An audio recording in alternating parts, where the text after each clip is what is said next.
The Chicago Symphony Orchestra has been a civic jewel since its founding in 1891. The stage at beautiful Orchestra Hall on Michigan Avenue showcases one of the finest ensembles in the world. What's part of what makes the CSO really set apart from other orchestras is the teamwork and the sort of seamless collaboration that really builds impact and connection with listeners.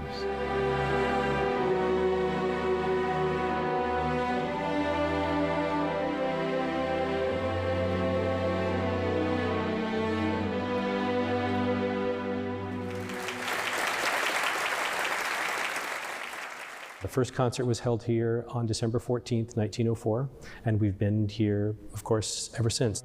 But behind the music, there is another story of Chicago teamwork.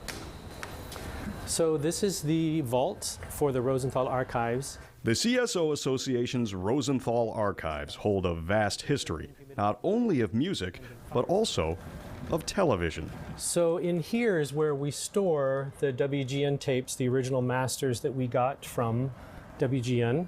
From 1959 to 1963, WGN collaborated with the CSO and music director Fritz Reiner to produce Great Music from Chicago, hosted by Deems Taylor and Ken Nordine. Probably no art known to man has enjoyed so rich, so varied. It was an hour-long television program, featured our music director, Fritz Reiner, and a parade of guest conductors and soloists, and ran for 4 seasons.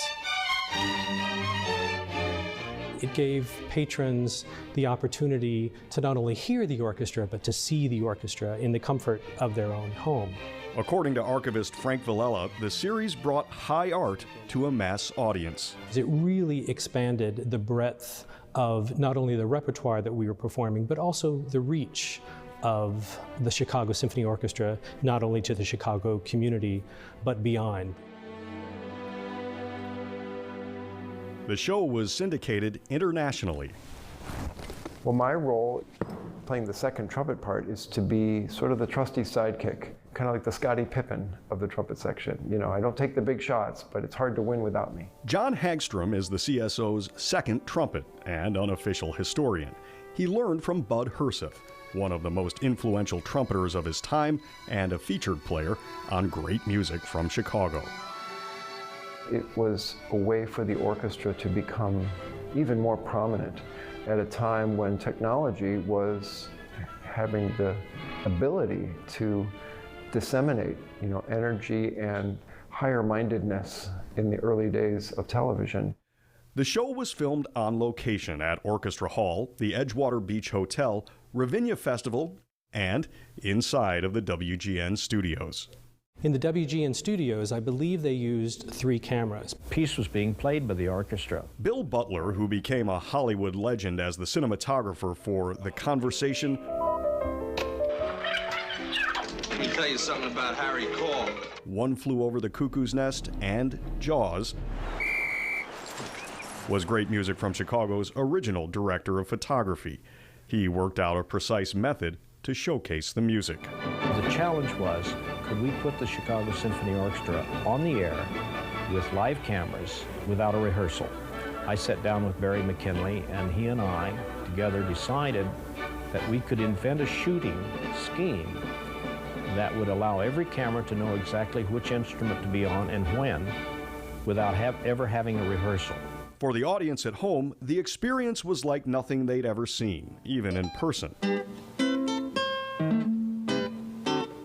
The cameras allowed a closer view than a front row seat at Orchestra Hall, fostering a greater appreciation for the intensity, precision, urgency, and commitment of the musicians.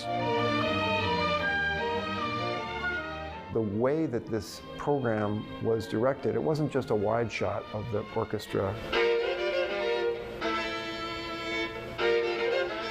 The creativity of the producers decided, well, we're going to pick out the important moments, and as they're happening, who's got the melody, who's got the solo.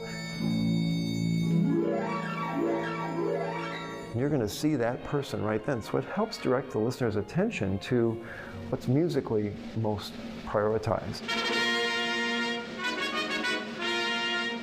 The show was celebrated by audiences and critics alike. It won the prestigious George Foster Peabody Award, whose judges declared this distinguished series, a prestige program presented live and in color with many of the world's outstanding conductors taking turns on the podium, represents an unmatched effort to bring the best in music to the public and contributes vastly toward improving the image of television.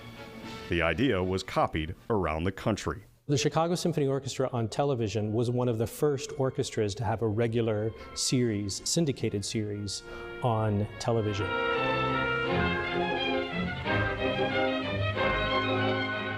In 1962, the show went international with a special broadcast from Paris.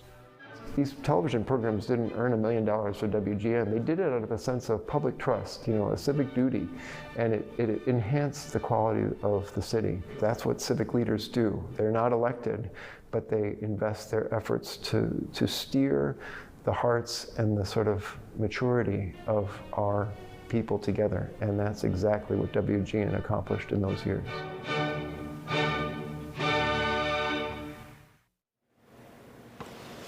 Well, innovative and uplifting at the same time.